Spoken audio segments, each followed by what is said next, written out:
Which are those four structures? One of the structure is called as a calyx, corolla, androecium, gynoecium. This broad base, which is called as a thalamus, and from this thalamus, four important structures are going to be arising. The one structure, the first structure is called as a sepal, second one is called as a petal, third one is called as stamen, and the fourth one is called as a carpel. Basically हम इनको क्या बोलते हैं? We call them as a calyx, corolla, androecium and gynoecium. हम इनको ये नाम देते हैं, कैलेक्स, कोरोला, एंडोशियम, गाइनोशियम, ये चार नाम हम देते हैं. लेकिन सेपल और कैलेक्स में डिफरेंस क्या है?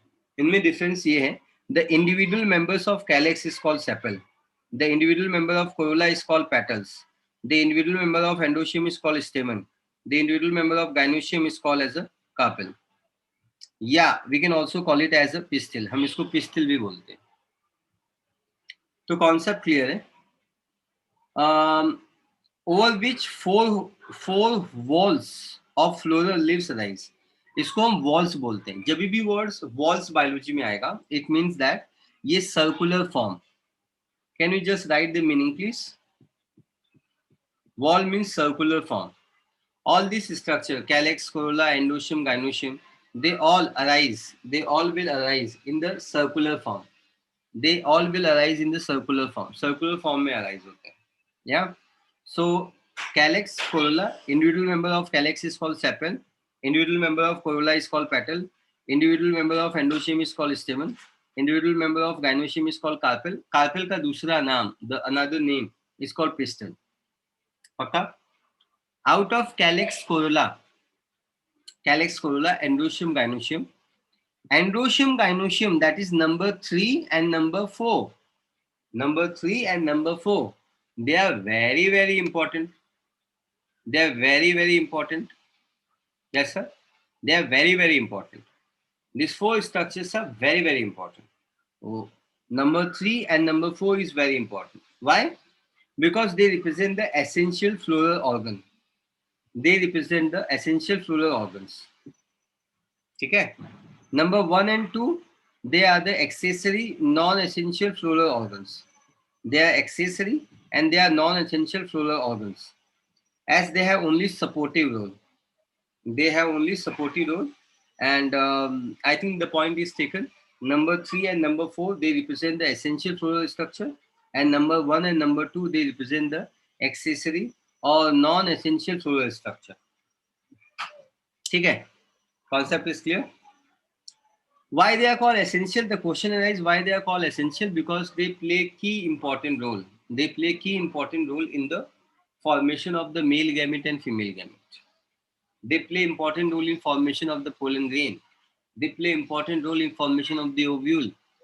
Yes, and that's why we are giving them these numbers. Clear? Okay. So I think this point is taken. आपको यहाँ तक समझ में आ गया? अगर आपको यहाँ तक समझ में आ गया है तो आप यस बोलो. कुछ डाउट है तो आप डाउट पूछ सकते हैं. Now we move on to stamen. अब हम लोग स्टेमन के बारे में बात करते हैं.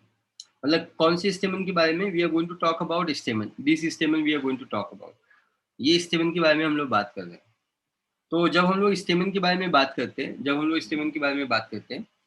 स्टेमन को हम लोग मेल रिप्रोडक्टिव ऑर्गन बोलते हैं. We call it as a male reproductive organ. Stamen, इसके नाम में ही मैन है. Man is going to be male and the male is going to produce the male gamete. Clear? So what happen exactly? ये male reproductive organ है.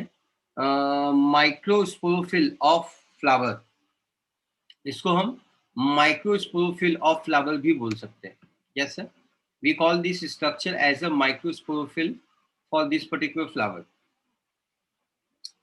इसके अंदर दो पार्ट्स प्रेजेंट होते हैं. जब आप ये डायग्राम में देखिए, इसके अंदर दो पार्ट्स प्रेजेंट है. एक ये स्ट्रक्चर जो कि ब्लू कलर में है, we call this structure as an anther. इसको हम एंथर बोलते हैं.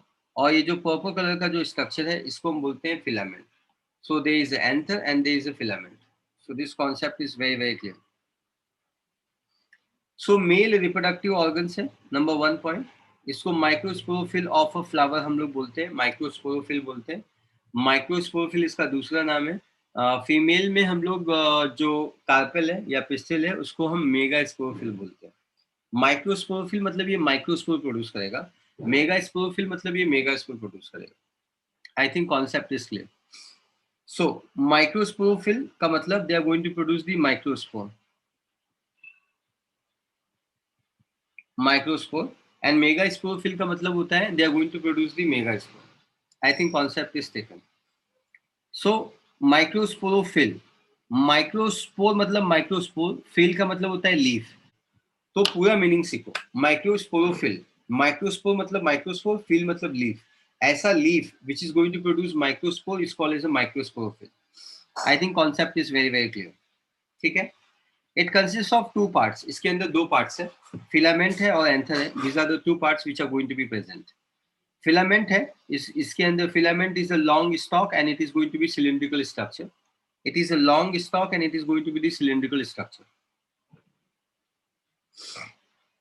Stamen is a male reproductive organ. इसको हम माइक्रोस्पोरोफिल बोलते हैं. Concept clear. ये एंथर है, ये जो लोब है it is called as anther. और ये एंथर लोब में इंटरकनेक्टेड जो स्ट्रक्चर है उसको हम लोग कनेक्टिव बोलते हैं. कनेक्टिव इसका मतलब, इसका नाम इसका काम बताता है. ये दो लोब को कनेक्ट करता है. This is lobe number 1, this is lobe number 2.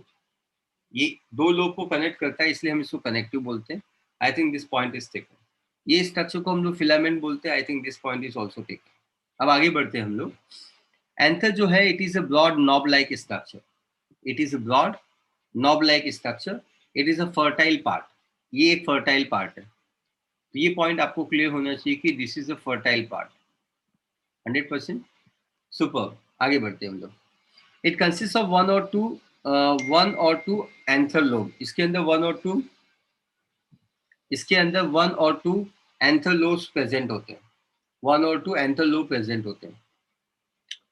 One lobe होगा तो इसको मोनोथिकस बोलते हैं. टू लोब हुआ तो इसको डायथिकस बोलते हैं. ठीक है. वन लोब है तो मोनोथिकस, टू लोब है तो फिर इसको डायथिकस बोलते हैं. I think concept is clear. Yes sir. तो अगर एक लोब है तो मोनोथिकस, अगर दो लोब है तो डायथिकस. तो मैं कुछ स्ट्रक्चर आपको बताना चाहूंगा. आप ये स्ट्रक्चर देखिए. यहाँ पे ये एक लोब है और ये दूसरा लोब है, इसलिए हम इसको डायथिकस बोलते हैं. डायथिकस का मतलब होता है दो लोब. सो ये एक लोब हो गया, ये दूसरा लोब हो गया. अब ये दोनों लोब के बीच में ये टिश्यू है, जो ये जो टिश्यू है ये एरिया, ये इसको कनेक्ट करता है. तो कनेक्टिव बोलते हैं. इसका नाम इसका काम बताता है. दुनिया इसको कनेक्टिव कहा जाता है. इसलिए ये कहा जाता है क्योंकि ये दो लोब को कनेक्ट कर जाता है. ये दो लोब को कनेक्ट करता है.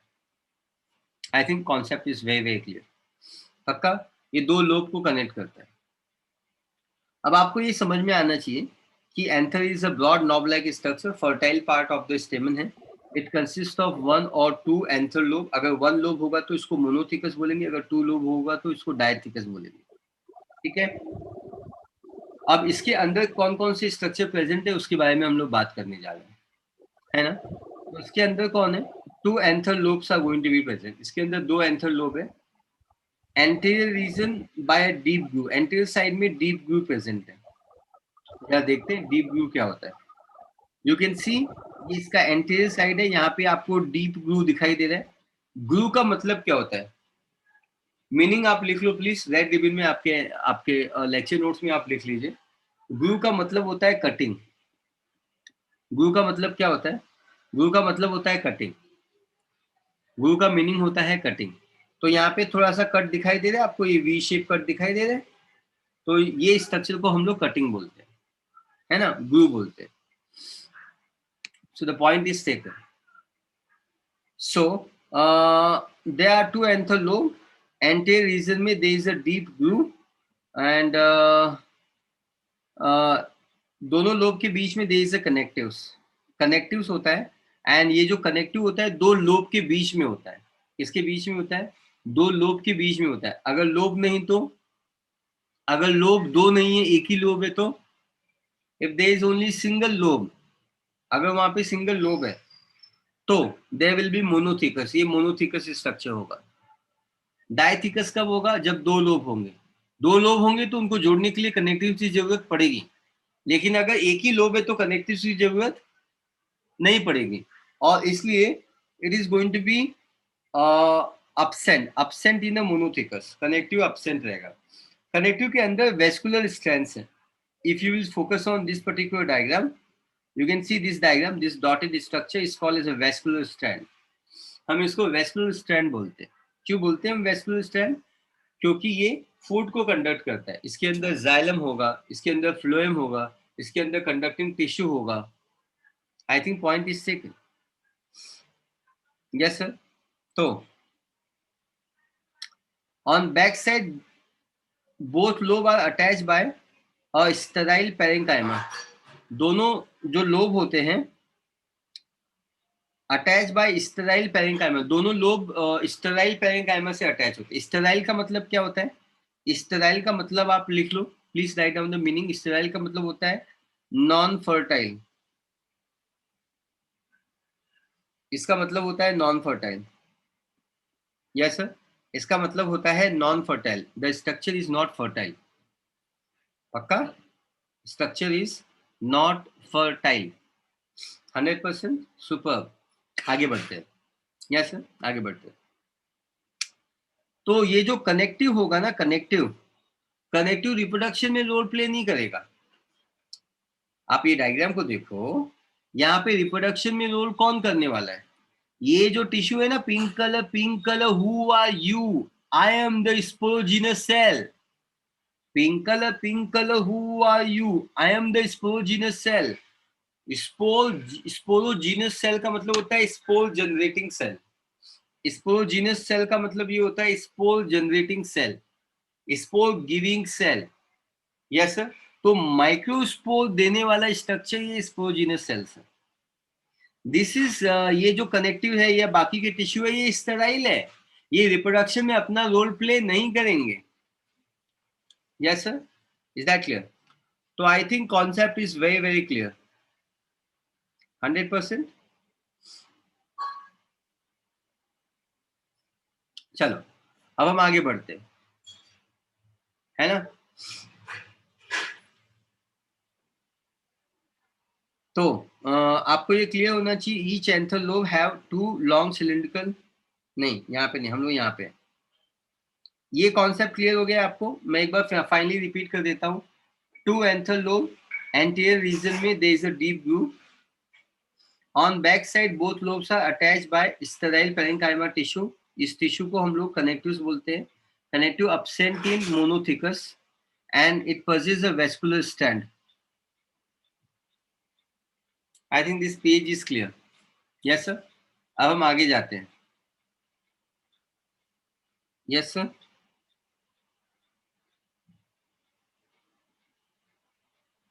चलो आगे बढ़ते हैं हम लोग. अभी मेरा नेक्स्ट लेक्चर का टाइमिंग हो गया है, तो that one girl will come. Aditi will come. जैसे अदिति आएगी तो आप सभी लोग चले जाएंगे. फिर कल मैं आपको 1 घंटे पहले, 10 मिनट पहले आपको ग्रुप में लिंक डाल दूंगा, तो हम वहां से स्टार्ट करेंगे.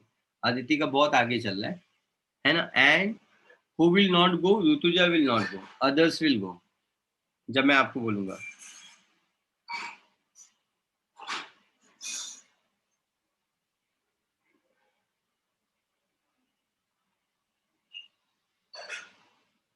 ओके. स्ट्रक्चर ऑफ एंथर के बारे में हम लोग बात करते हैं, है ना. जब हम लोग स्ट्रक्चर ऑफ एंथर के बारे में बात करते हैं, स्ट्रक्चर ऑफ एंथर के बारे में, तो हमको क्या पता चलता है? जब हम लोग स्ट्रक्चर ऑफ एंथर के बारे में बात करते हैं तो एंथर जो होता है, anther is a bilobed structure. Bilobed structure, ये बाइलोब्ड स्ट्रक्चर है. बाइलोब्ड स्ट्रक्चर है, इसका मतलब क्या होता है? बाइलोब्ड स्ट्रक्चर है, इसका मतलब ये होता है कि ये टेट्रागोनल है या टेट्रालोकुलर है. इधर देखो, ये स्ट्रक्चर बाइलोब्ड है ना. ये क्लियर हो गया डायग्राम आपको? Is this diagram is clear? तो ये बाइलोब्ड है. Lobe number 1, lobe number 2. Then हर एक लोब में there is a pink colour structure. वो कितना है? 2 है. एक लोब में 2 है, एक लोब में 2 है ना. ये structure, then there is this structure.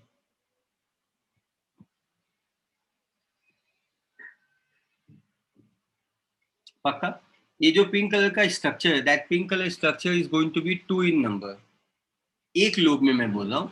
So total कितने हो गए? 4 हो गए. टोटल कितने हो गए? 4 हो गया। तो 4 हो गए तो हम इसको क्या बोलते हैं? हम इसको बोलते हैं टेट्रालोकुला। हम इसको क्या बोलते हैं? टेट्रा टेट्रागोनल, या हम इसको टेट्रालोकुला बोलते हैं। टेट्रा मतलब 4, लोक्यूल मतलब location. 4 location is called tetralocular. Locular का मतलब होता है लोकेशन। यस सर, टेट्रालोकुलर का मतलब होता है they are 4 locations. I think concept is very very clear. पक्का? तो ये जो एंथर होता है वो बाइलोब्ड है और एक लोब में 2 है, तो टोटल कितने हो गए? टेट्रालोकुलर और टेट्रागोनल और टेट्रालोकुलर। एंथर क्या है? एंथर खुद में एक फर्टाइल टिश्यू है। It is a fertile part. It is a fertile part, and each anther lobe have two long cylindrical pollen sac. क्या प्रेजेंट है इनके पास? इनके पास प्रेजेंट है pollen sac. Yes sir, they have pollen sac. Pollen sac ये एक चीज है जो आपको समझनी है। पोलन सैक का दूसरा नाम है, पोलन सैक का मीनिंग क्या होता है ध्यान से समझो। पोलन मतलब पोलन ग्रेन, सैक मतलब बैग। ऐसा बैग जिसके अंदर पोलन ग्रेन रहता है उसको दुनिया पोलन सैक कहता है। तो ये पोलन सैक है। पोलन मतलब पोलन ग्रेन, सैक मतलब bag. So it is the bag which contain pollen, is called pollen sac. Pollen pollen grain का ही दूसरा नाम माइक्रोस्पोर है। पोलन ग्रेन का दूसरा नाम क्या है? माइक्रोस्पोर। कमॉन इंडिया, करेक्ट है। पोलन ग्रेन का दूसरा नाम है माइक्रोस्पोर, तो हम इसको माइक्रोस्पोरेंजिया भी बोलते हैं। We call it as a microsporangia. Micro मतलब माइक्रोस्पोर मतलब माइक्रोस्पोर, रंजिया का मतलब होता है bag. Bag of microspore is called microsporangia. तो आप मीनिंग में क्या लिखेंगे? स्पोरेंजिया। स्पोरेंजिया का मीनिंग लिखो, sporangia. Sporangia, sporangia is the bag of spore.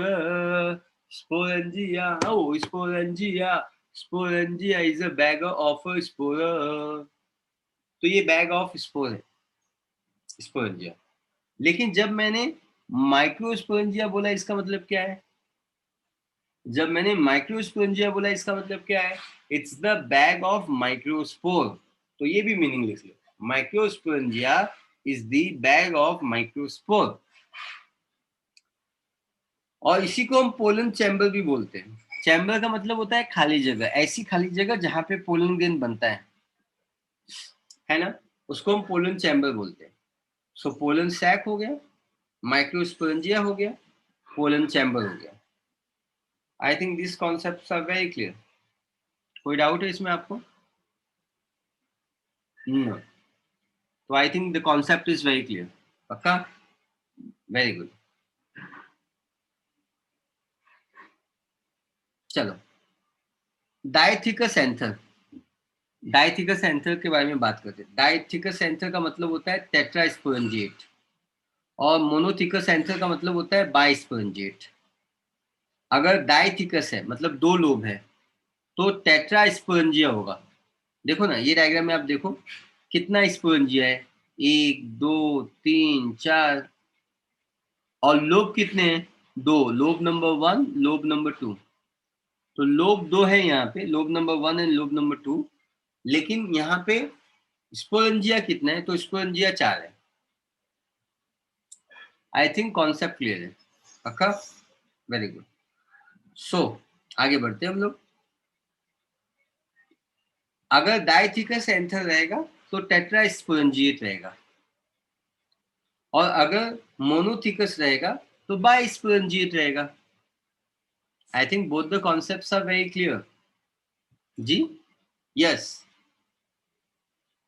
Rarely anther lobe has one, only one microsporangia.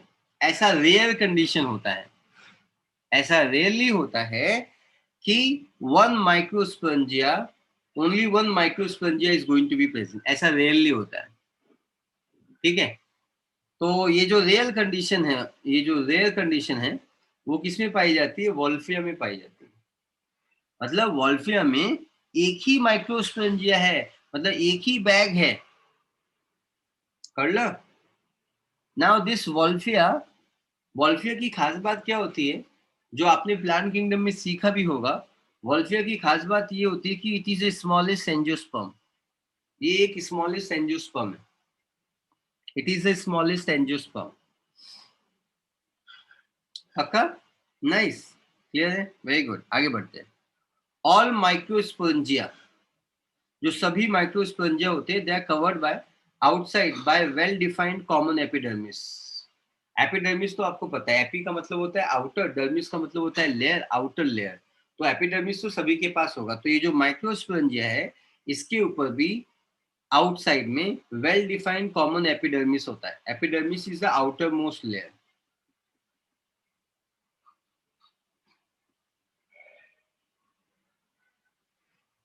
It is the outer most layer. पक्का?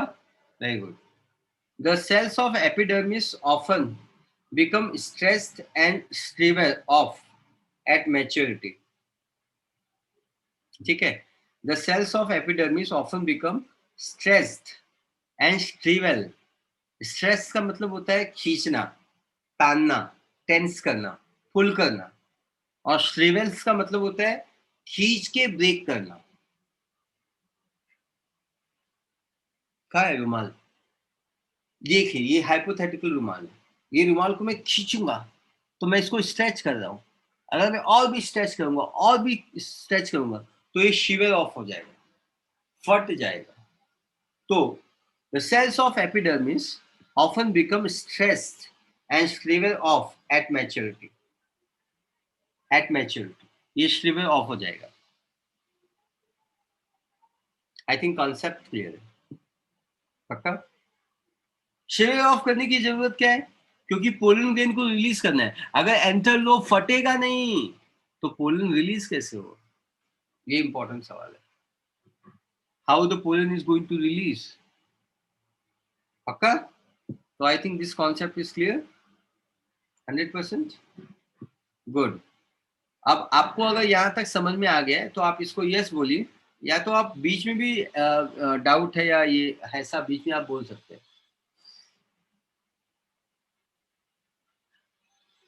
Do you have any doubt? Okay, everything is fine. S का मतलब होता है आपको समझ में आए और मैं आगे बढ़ सकता हूँ। Sure you? ओके, चलो तो मैं आगे बढ़ रहा हूँ, है ना? Aditi will not come today, she is outside, vacation में गई हुई। तो हम लोग थोड़ा जित और ज्यादा कवर कर लेते हैं ना। अभी 3 मिनट के बाद मीटिंग खत्म होगी तो आपको इमीडिएटली लॉग इन करना है वहीं से। ठीक है? ओके, माइक्रोस्पोरेंजिया के बारे में बात करते हैं। What is microsporangia? ये जो माइक्रोस्पोरेंजिया होता है, it is nothing but the bag of microspore. It is nothing but the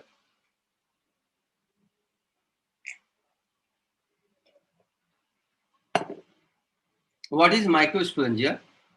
microsporangia is the bag of microspore. ये मीनिंग आप लिख लो पहले। What is microsporangia? Is the bag of microspore. Meaning लिखो everybody. Then ये जो microspore है, microspore, ये जो माइक्रोस्पोर है, ये जो माइक्रोस्पोर है, इसी का दूसरा नाम है पोलन ग्रेन। इसी का नाम है पोलन ग्रेन। इसी का दूसरा नाम है पोलन ग्रेन। अंडरस्टूड? ये माइक्रोस्पोरेंजिया डेवलप कैसे होता है? Yes sir, this is the question. How this microsporangia going to be develop? Now please focus करो। बचपन में ये जो एंथर था, बचपन में ये जो एंथर था, इसमें आउटर मोस्ट कोटिंग थी। इसके पास आउटर मोस्ट कोटिंग थी जिसको हम लोग बोलते हैं एपिडर्मिस। आप देखिए यहाँ पे एपिडर्मिस लिखा हुआ है। Where is the epidermis? Here, can you see this? Number 1 epidermis यहाँ पे लिखा हुआ है, दिस इज द एपिडर्मिस। ये एपिडर्मिस के नीचे जो भी लेयर होगा उसको हम लोग बोलेंगे हाइपोडर्मिस। क्या बोलेंगे हम उसको? हाइपोडर्मिस बोलेंगे, हाइपोडर्मिस। एपिडर्मिस के नीचे जो भी आएगा उसको हम लोग बोलते हैं हाइपोडर्मिस। हाइपो मतलब बिलो, डर्मिस मतलब layer, below layer is called hypodermis. Okay, everybody focus here. This particular layer is called as epidermis, and epidermis के नीचे जो भी layer आएगा उसको हम लोग hypodermis बोलेंगे. We call it as a hypodermis. So ये जो below का layer है उसको हम लोग बोलेंगे hypodermis. क्या सर? ये कब मैं बात कर रहा हूँ? This I am talking about जब एंथर बन रहा था। यस सर, ये जो भी स्ट्रक्चर बना हुआ है इसके बनने के पहले के बारे में मैं बात कर रहा हूँ, मतलब एम्ब्रियोनिक कंडीशन में मैं बात कर रहा हूँ। तो everybody focus here, come on India, everybody focus. Microsporangia, microsporangia किससे डेवलप होता है? It is going to be developing from, it develop hypodermally. Hypodermally मतलब एपिडर्मिस के नीचे। You can write down meaning. Hypo का मतलब होता है बिलो, एंड डर्मिस का मतलब होता है लेयर। सो बिलो का layer, below layer is called as a hypodermis. So develop hypodermally in the anther from the strip of archisporial cell. ये किससे डेवलप होता है? It is going to be developed from the archisporial cell. Yes sir. It going to be developed from the archisporial cell. ये archisporial cell से develop होता है. So ये जो archisporial cell है ये एंसिस्टर सेल है, ये मोस्ट प्रिमिटिव सेल है, ये सबसे ओल्ड सेल है. आपको याद होगा, आपने जब बायोलॉजिकल क्लासिफिकेशन पढ़ा था तो वहां पे आर्की बैक्टीरिया पढ़ा हुआ था कि नहीं पढ़ा हुआ था? यस सर, पढ़ा हुआ था कि नहीं पढ़ा हुआ था? Archie bacteria, Archie bacteria, Archie, Archie bacteria में जो आर्की वर्ड है it is a old word. इसका मतलब होता है एंसिस्टर, एंशिएंट होता है. और एंशिएंट वर्ड का ही मतलब होता है एंसिस्टर. क्या पढ़ाते हो, समझ में आते हो? ये सारे वर्ड्स की मीनिंग आपको लिखनी है. Ancestor, the laser is not working. Ancestor, yes sir. So archesporial cell से ये, और development of microsporangia is a eusporangiate. ये जो फिनोमिनॉन है ये यूस्पोरेंजिएट की फिनोमिनॉन है. यूस्पोरेंजिएट मतलब सच्चा स्पोरेंजिएट. यूस्पोरेंजिएट का मतलब होता है सच्चा स्पोरेंजिएट. पक्का? Very nice. There is a development of microsporangia is eusporangiate. ये आपको क्लियर होना चाहिए 100%. आगे बढ़ते हैं हम लोग. तो ये जो आर्कीस्पोरियल सेल से अगर माइक्रोस्पोरेंजिया डेवलप होता है तो that that phenomenon is called eusporangiate. Eu word का मतलब होता है ट्रू. यू वर्ड का मतलब होता है सच्चा. सच्चा स्पोरेंजिया डेवलप हुआ. सच्चा स्पोरेंजिया वही होता है जो आर्कीस्पोरियल से डेवलप होता है. They can be false as well. ये जो आर्कीस्पोरियल सेल है दैट विल अंडरगो डिवीजन. अब ये डिवाइड करेगा, और जब ये डिवाइड करेगा, जब ये डिवाइड करेगा तो ये हमेशा डिवाइड जब होगा तो ये पेरीक्लिनिकली डिवाइड होगा. And this word called periclinical division has used the multiple of times. ये मल्टीपल टाइम यूज किया गया है.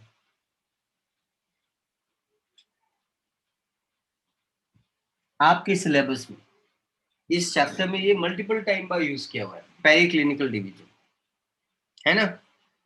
तो पेरीक्लिनिकल का मतलब होता है layer wise. I just write here, it is layer wise division. Layer wise division, layer wise जो डिवीजन है उसको हम लोग बोलते हैं periclinal division. We call it as a periclinal division. Now what exactly will happen, what exactly will happen, ये जो parietal cell है ये डिवाइड करेगा और ये दो लेयर बनाएगा, parietal cell and sporogenous cells. Suppose ये एपिडर्मिस है, सपोज, हाँ सपोज ये एपिडर्मिस है, ये इसका न्यूक्लियस है, और इसके नीचे जो सेल्स हैं ये सेल्स को हम लोग बोलेंगे हाइपोडर्मल. ये जो सेल्स है यही आर्कीस्पोरियल सेल बोलेंगे. हाइपोडर्मल सेल इसका पोजीशन के हिसाब से नाम लिखा हुआ है, इसका नाम पोजीशन के हिसाब से लिखा हुआ है, और इसी सेल को हम लोग आर्कीस्पोरियल सेल बोलेंगे, आर्कीस्पोरियल सेल. ठीक है? और इसी सेल से there will be formation of two cells. One is called parietal cell, second one is called sporogenous cells. हम हमेशा बच्चों को बोलते हैं कि पैराइटल हमेशा आउटर होगा, पैराइटल हमेशा आउटर होगा. Outer parietal, inner is the sporogenous. क्या मैं हमेशा बोलता हूँ outer parietal inner is the sporogenous, is that clear?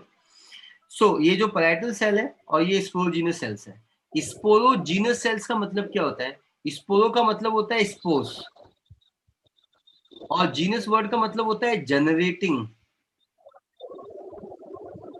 Generating. Yes sir. So the meaning of the meaning of the meaning of sporogenous, the meaning of sporogenous का मतलब होता है spore generating cell. So it is a spore generating cells. Yes sir. ये parietal cell, ये outer cell है, ये sporogenous cells है, वो इनर सेल्स है।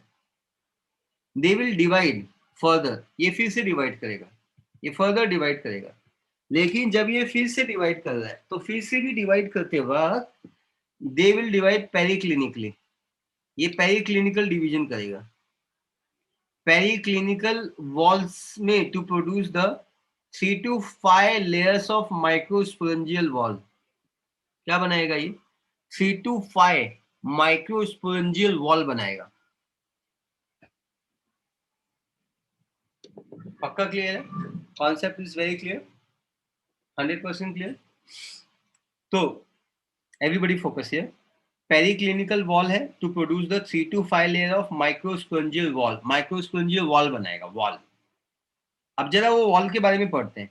वो वॉल में एंडोथेसियम है, मिडल लेयर है, टैपेटम है। रिपीट। ओके, एंडोथेसियम है, मिडल लेयर है, टैपेटम है। रिपीट। अरे रिपीट नहीं करूंगा अभी, दिखाओ। अच्छा दिखाता हूं मैं, देखो। Number two, number where are you? Here I am, my name is endothecium. Three, number where are you? Middle layer, here I am. Tapetum, where are you? Number four, here it come. Concept is very, very clear. Concept is so nice. Yes, sir? Is that clear? So, ये endothecium number 2, ये middle layer, ये tapetum.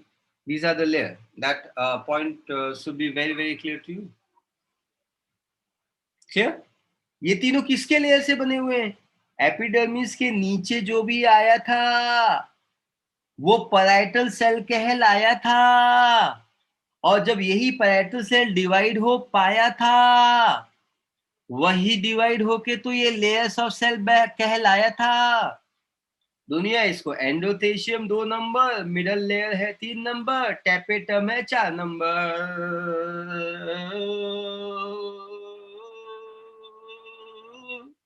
और ये जो पिंकल who are you? I am sporogenous cell. दुनिया मुझको sporogenous sales कहती है। मेरा नाम देखो, स्पोर बनाना होता है, ये स्पोर जनरेटिंग सेल है। सो point is very, very clear to everybody. Everybody here. Focus here. This is the archisphere cell. It is going to divide periclinically. When it divides periclinically, it is going to divide layer-wise. As it divides layer-wise, it is going to form the parietal cell. It is going to form the sporonous cells. The sporonous cells are going to be inner layer. The parietal cells are going to be outer layer. This will divide further by periclinical walls to produce the 3 to 5 layer of microsporangial wall. क्या form करेगा? 3 to 5 layer of microsporangial wall.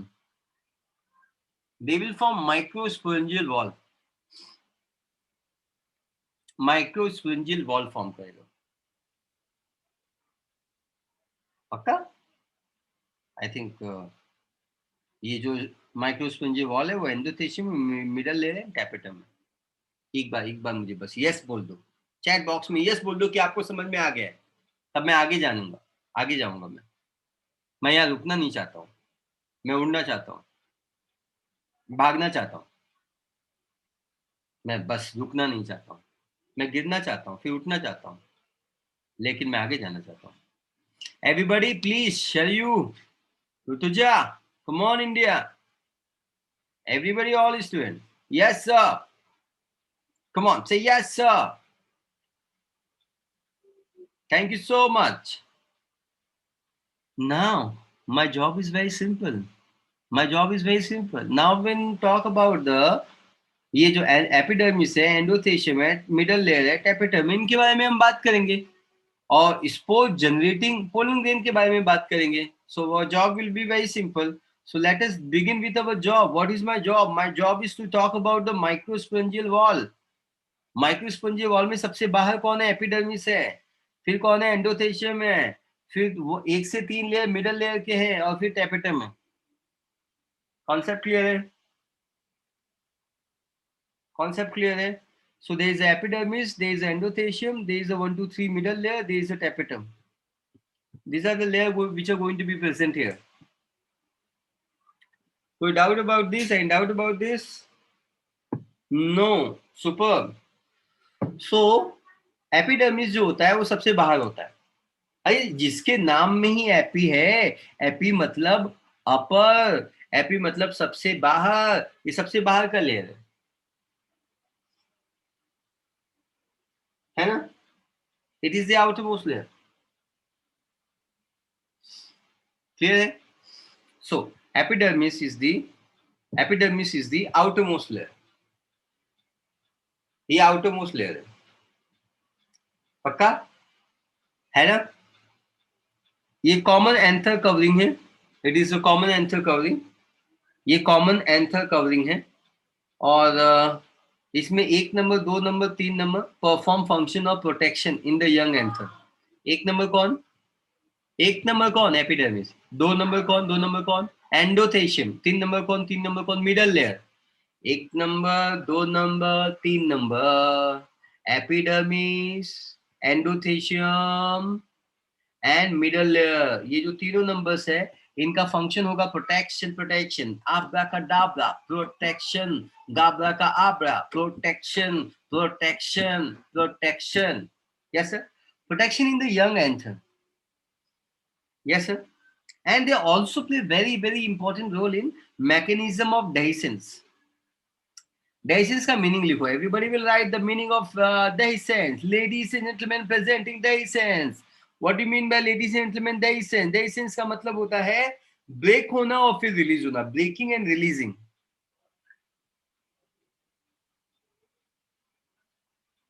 Breaking and releasing. Breaking and releasing. Is that clear? Breaking and releasing. Yes, sir. Break and release. Break करना और फिर release करना. अरे किसके break करने के बारे में बात कर रहे हैं? अरे किसके ब्रेक करने के बारे में बात कर रहे हैं? अरे एपिडर्मिस, एंडोथेशियम, मिडल लेयर के ब्रेक करने के बारे में बात कर रहे हैं.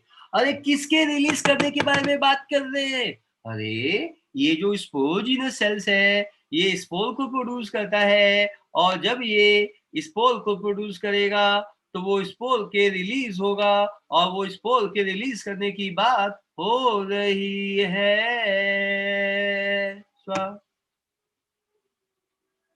डेहिसेंस का मतलब होता है ब्रेकिंग एंड रिलीजिंग. ब्रेकिंग करना. ये सारे वॉल को एंटर का वॉल जब भी टूट जाएगा पोलन ग्रेन को 1947 का याद आएगा. ये वो जमाना कहलाएगा भारत को इंडिपेंडेंस मिल जाएगा. कर लो कि नहीं कर लो संगना. Dehiscence of the ripe anther. Ripe anther का डेहिसेंस हो जाएगा. क्लियर? ओके. तो 1 नंबर इज कंप्लीटेड. एंडोथेशियम के बारे में अभी बात करने जा रहे हैं. मेरे ख्याल से यहां तक के लिए आप यस बोल दो. बस एक बार यस बोल दो. बस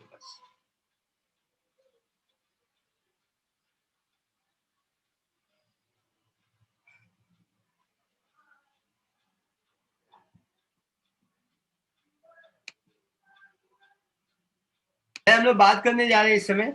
we gonna talk about the endothecium. हम लोग एंडोथेशियम के बारे में बात कर रहे हैं. अभी जो एंडोथेशियम होता है, एंडोथेशियम जो होता है इसका जो दीवार होता है. Can you see the endothecium? You to draw ladies and gentleman this diagram. हाँ, this diagram is mentioned in the NCERT. You to draw in the same way, the way it is mentioned in NCERT. In NCERT it is explain in a much simple way. The diagram is much more simple. You have to draw this diagram. You have to submit the photo. Photo आज रात तक नहीं आएगा, अगले lecture में तुमको बुलावा नहीं आएगा. Yes sir. Okay. चलो, तो ये जो एंडोथेशियम है ना, आप देख सकते हैं काफी मोटा सेल है. अरे कौन से चक्की का आटा खाते हो endothecium? Yes sir, endothecium. Yes sir. चलो, तो फोकस करो. ये जो एंडोथेशियम के जो सेल्स है, दे डेवलप फाइब्रस थिकनिंग. वो फाइब्रस थिकनिंग डेवलप करते हैं. और ये जो फाइब्रस थिकनिंग प्रेजेंट है, उसको हम लोग बोलते हैं कैलोस. क्या बोलते हैं हम इसको? कैलोस.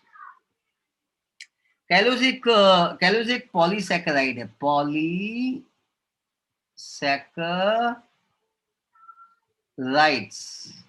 इसको हम पॉलीसैकेराइड बोलते हैं. क्या बोलते हैं इसको? पॉलीसैकेराइड बोलते हैं. पॉली मतलब मैनी, पॉली मतलब many, saccharide is the sugar. Saccharide is the sugar containing many sugar called polysaccharide. Polysaccharide बोलते हैं, कैलोस बोलते हैं. डेवलप फाइब्रस थिकनिंग, इसको हम लोग कैलोस बोलते हैं. ये जो कैलोस होता है, ये अल्फा सेल्यूलोज से बना होता है. लेडीज एंड जेंटलमैन, किससे बना होता है? ये अल्फा सेल्यूलोज से बना होता है ना? तो this cellulose, this polysaccharide is called as the alpha cellulose. You know cellulose, you have studied in the biomolecule chapter. On ये जो सेल्यूलोज की कोटिंग है, कैलोस की कोटिंग, ये साइड के वॉल पे है, इनर वॉल पे और रेडियल वॉल पे. This is called radial wall and this is called inner wall. I think concept is clear. So there is a inner and there is a radial wall coating, and because of this coating they become dead. Yes sir. Suppose ये आप हो, है ना, कुछ ऐसे हो आप, और आपने चारों ओर दीवार बना दी, चारों ओर दीवार बना दी, ऊपर भी बना दी, ऊपर भी बना दी. अभी जिंदा हो, जिंदा हो, ऑक्सीजन ऊपर से आ रहा है, ऑक्सीजन आ जा, कार्बन डाइऑक्साइड जा. लेकिन अगर किसी ने इसको भी ढक दिया तो, और आपकी दीवार मोटी होगी, दिस दीवार इज इम्परमिएबल. यहाँ से ना ऑक्सीजन, ना पानी, ना आना ना जाना. Yes sir. ना आना ना जाना. nothing is possible. If nothing is possible, so you will die. Definitely you will die. The same story happen here. जब ये जो एंडोडर्मिस के एंडोथेशियम की जो सेल्स है, जैसे ये मोटे हो जाएंगे, जैसे ही ये थिक हो जाएंगे, बाहर का अंदर आना, अंदर का बाहर जाना रुक जाएगा. और जैसे ही ये रुक जाएगा, जैसे ही ये रुक जाएगा, ये सेल देखो डेड हो जाएगा, डेड हो जाएगा, डेड हो जाएगा. I think it is clear. Thank you so much. Because of presence of fibrous thickening, endothelium is also called fibrous layer. यहाँ पे लिखा हुआ है ना, it has a fibrous thickening. किसके फाइबर है? कैलोस के फाइबर है. कैलोस म्हणजे काय? Alpha cellulose. अल्फा सेल्युलोज म्हणजे काय? ते सेल्युलोज, ये वो शुगर है जो बीटा डी ग्लूकोज से बन जाता है. बीटा डी ग्लूकोज बहुत सारे बीटा डी ग्लूकोज से बनता है. पॉली मतलब मैनी, सैकराइड मतलब शुगर, मैनी शुगर और बीटा डी ग्लूकोज से जो बन जाता है, देखो देखो देखो, फाइबर को बनाता है. इसलिए तो एंडोथेशियम फाइब्रस लेयर कहलाता है. ये क्लियर? ये यहां तक क्लियर हो गया आपको? एट शैडो ग्लू, ये जो शैडो ग्लू है, शैडो ग्लू किसको बोलते हैं? किसको शैडो ग्लू बोलोगे? ए को बोलोगे, बी को बोलोगे, सी को बोलोगे, जेड को बोलोगे? किसको शैडो ग्लू बोलोगे आप लोग?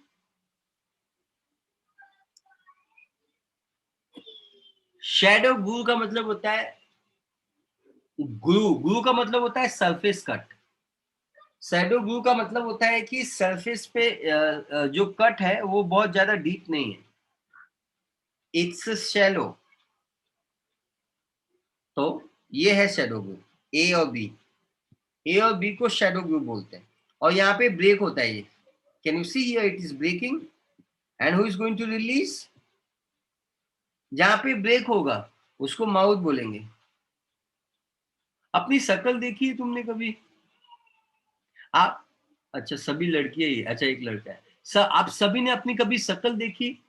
आज जाओ लेक्चर के बाद शीशे के सामने जाओ, आपके शीशे पे देखो कि आपके चेहरे पे, आपके फेस पे कहाँ पे ओपनिंग है। जहां पे ओपनिंग है उसको माउथ बोलते हैं। जहां पे भी आपके आपके फेस में ओपनिंग है उसको माउथ बोलते हैं। स्टोमा का मतलब होता है माउथ।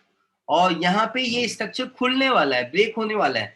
ब्रेक होगा फिर रिलीज होगा। ओ ब्रेकिंग एंड रिलीजिंग, कहीं सुना है हमने? Breaking and releasing, breaking and releasing. I think dehiscence, I think dehiscence, dehiscence is the correct answer. Clear है ना? तो इसको हम लोग बोलते हैं स्टोमियम या स्टोमा या mouth. Concept, concept clear, concept clear. G, very good. What are these?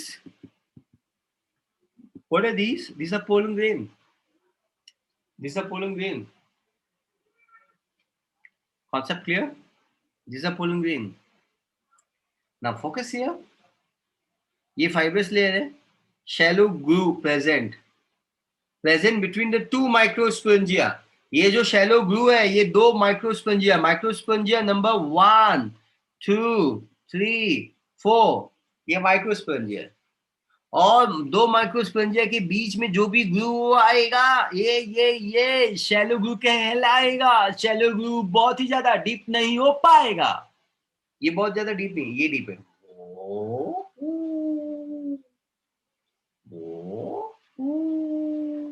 ये ये ज्यादा डीप नहीं है ना, ये ग्लू ज्यादा डीप नहीं है ना?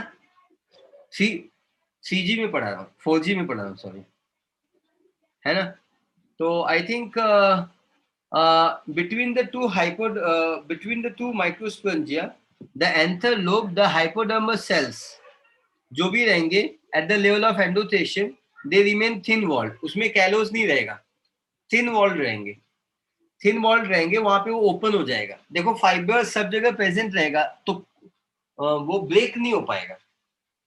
ब्रेक होने के लिए कैलोस को कम रहना पड़ेगा, कैलोस को नहीं रहना पड़ेगा या कम रहना पड़ेगा। इन दैट केस वो ओपन होगा, तो इसको हम स्टोमियम बोलते हैं या लाइन ऑफ डेहिसेंस बोलते हैं। दोनों में से एक भी वर्ड आपको पसंद आना चाहिए, लेकिन दोनों याद करना है। Yes sir.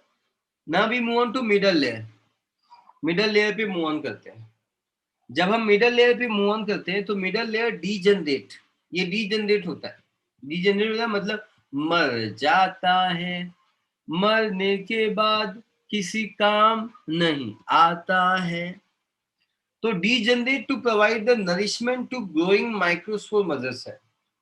ये जो MMC है, जो ग्रोइंग माइक्रोस्पोर मदर सेल है, ये degenerate to provide the nourishment to growing microspore mother cell. Microspore mother cell को डीजनरेट, ये डीजनरेट करता है और माइक्रोस्पोर मदर सेल को जीवन देता है। नरिशमेंट, नरिशन मतलब पैदा करना, नर्सिंग करना, नर्सिंग करना, ग्रोथ करना, डेवलपमेंट करना, बढ़ाना।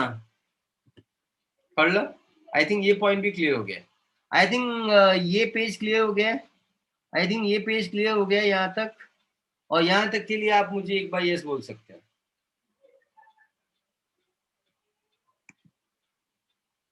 So here we go everybody. The next layer is called tapetum. Tapetum से मुझे हमेशा टमाटर की याद आती है, और टमाटर खाने से हमको जीवन मिलता है, न्यूट्रिशन मिलता है, और यहाँ पे भी उसका वही काम होता है। Yes sir. सो ये जो टैपेटम होता है वो न्यूट्रिशन में रोल प्ले करता है, किसके? स्पोरोजिनस सेल्स के, मतलब पोलन ग्रेन को डेवलप करने में। ये जो सेल्स होते हैं ये एनलार्ज होते हैं, दे बिकम एनलार्ज। एनलार्ज का मतलब होता है they will increase their size. और जैसे वो एनलार्ज होते हैं, they become enlarge, radially they will enlarge and they become filled with the dense protoplasmic content as well as nutrient. ये डेंस प्रोटोप्लाज्मिक और प्लाज्मिक कंटेंट है, न्यूट्रिएंट से भर जाएंगे। न्यूट्रिएंट मतलब जीवन। नो जीवन पॉसिबल विदाउट जीवन। So what exactly happened now? they either become multinucleated or their nucleus become polyploid by endoploidy. Their nucleus become polyploid or endoploidy. Polyploidy by endoploidy. What do you mean by this polyploid? Polyploid का मतलब होता है इसमें बहुत सारे nucleus हो जाएंगे by endoploidy. ठीक है, तो ये एक सेल है और एक सेल में बहुत सारे न्यूक्लियस हो गए. यस सर, बट यहाँ पे एक ही न्यूक्लियस है और अंदर ही अंदर न्यूक्लियस बढ़ गया, मतलब क्रोमोसोम बढ़ गया 2n से 4n, 4n से 8n, 8n से 16n. तो इसको हम लोग बोलेंगे एंडोप्लॉइडी. इसको हम लोग बोलेंगे polyploidy by endoploidy. This structure is called polyploidy by endoploidy. A come on, ये भी पॉलीप्लॉइड है. हाँ, ये भी पॉलीप्लॉइड है, बट इसमें न्यूक्लियस का नंबर राइज हो गया है. इसमें न्यूक्लियस का नंबर राइज नहीं हुआ है. न्यूक्लियस एक ही है बट वही न्यूक्लियस बड़ा हो गया, उसके अंदर डीएनए कंटेंट या क्रोमोसोम कंटेंट बढ़ता जा रहा है. समझ में आता जा रहा है? वेरी गुड, है ना? तो I think concept is very clear. Become filled with the dense protoplasmic content as well as nutrient. They either become multinucleated or they become polyploid by endoploidy. या तो ये multinucleated हो जाएगा like this condition, और या तो वो एंडोप्लॉइडी polyploid bye एंडोप्लॉइडी ये कंडीशन में आ जाएगा. आई थिंक दिस इज सुपर्ब. आगे बढ़ते हैं हम लोग.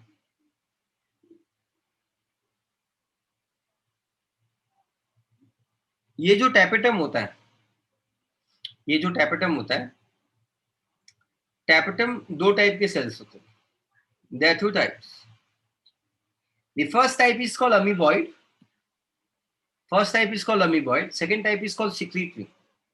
First type is amoeboid, second type is called secretory. Amoeboid मतलब ये अमीबा की तरह ऐसे ऐसे सूडोपोडिया देगा.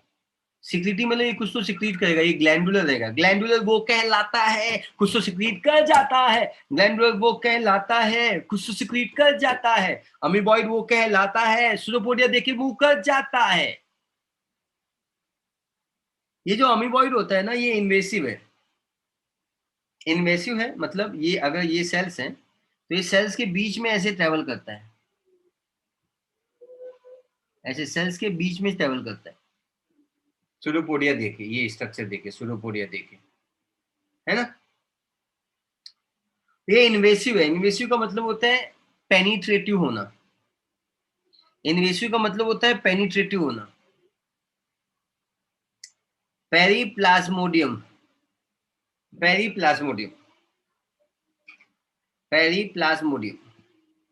It passes in between the sporogenous cells to nourish them.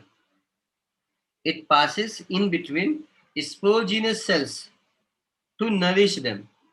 Sporogenous cells के बीच में पास होगा उसको नरिश करने के लिए, to nourish them. I think concept is clear. Glandular का मतलब होता है parietal. They will secrete substance over the sporogenous cells for their growth and differentiation.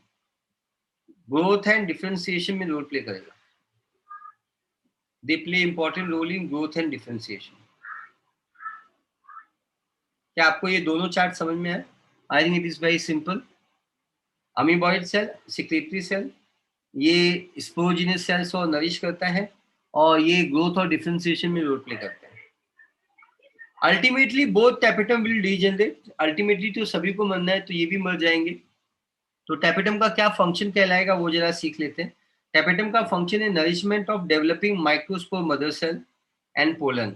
दोनों का डेवलपमेंट करने के लिए माइक्रोस्पोर मदर सेल से पोलन ग्रेन बनता है, तो उसका डेवलपमेंट करने में रोल प्ले करता है.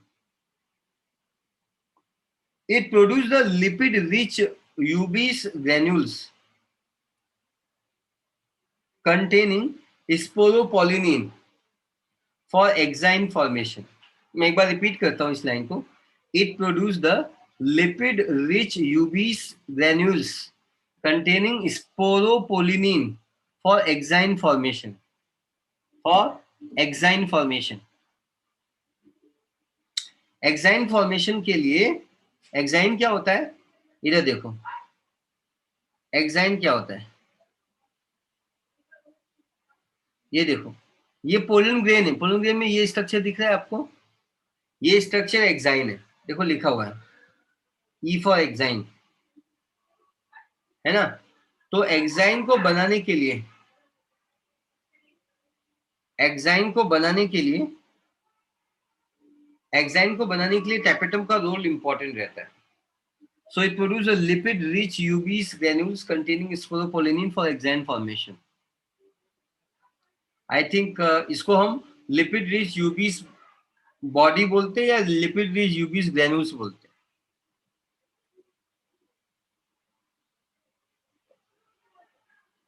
Concept is clear. It secrete enzyme like callase, and this callase will responsible for, it's going to produce the enzymes like callase. Callase is responsible for, callase is responsible for degradation of callose wall. Callose wall को degradation करने में play very important role.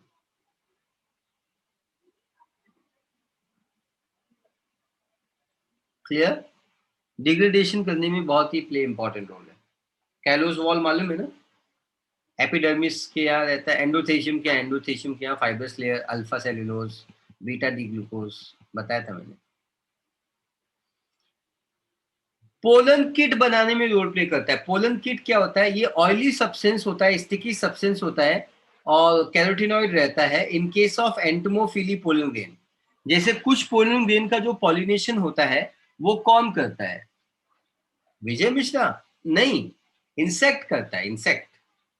तो जिस plant का pollination insect करता है उसको हम एंटमोफिलस प्लांट बोलते हैं. एंटमोफिलस प्लांट वो प्लांट कहलाता है जिसका पोलिनेशन इंसेक्ट कर जाता है. और अगर इंसेक्ट पॉलिनेशन करेगा तो पोलन ग्रेन ऑयली होना चाहिए, स्टिकी होना चाहिए, उसके ऊपर लिपिड और कैरोटीनॉइड की कोटिंग होनी चाहिए कि जब जब इंसेक्ट पोलन ग्रेन के पास आएगा तब वो स्टिकी ऑयली सब्सटेंस जो पोलन ग्रेन है वो इंसेक्ट के माउथ पार्ट्स पे अटैच हो जाएगा. अटैच हो जाएगा तो उसका पॉलिनेशन हो सकता है, इसकी प्रोबेबिलिटी ज्यादा होगी. हो सकता है कि नहीं हो सकता है? हो सकता है ना. Very good, very good. इसलिए ये काम करना बहुत ही जरूरी है ना. आगे फोकस करते हैं. फिर आगे क्या है?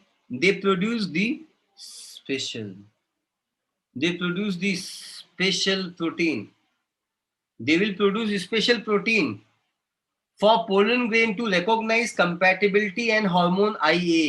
compatibility चेक करना मतलब अगर मैंगो का पोलन ग्रेन एप्पल के स्टिग्मा पे आ गया तो ये पॉलिनेशन हो जाएगा या ये फर्टिलाइजेशन होगा? नहीं होगा. कंपैटिबिलिटी होना चाहिए. मैंगो का पोलन ग्रेन मैंगो के स्टिग्मा पे ही आना चाहिए. ये कंपैटिबिलिटी डिसाइड कैसी होती है? ये डिसाइड होती है स्पेशल प्रोटीन की वजह से. और ये कुछ हार्मोन्स भी प्रोड्यूस करता है जैसे ऑक्सिन, ये इंडोल एस्टिक एसिड हार्मोन है. तो इसको भी प्रोड्यूस करने का काम भी ये टैपेटम करता है. Thank you.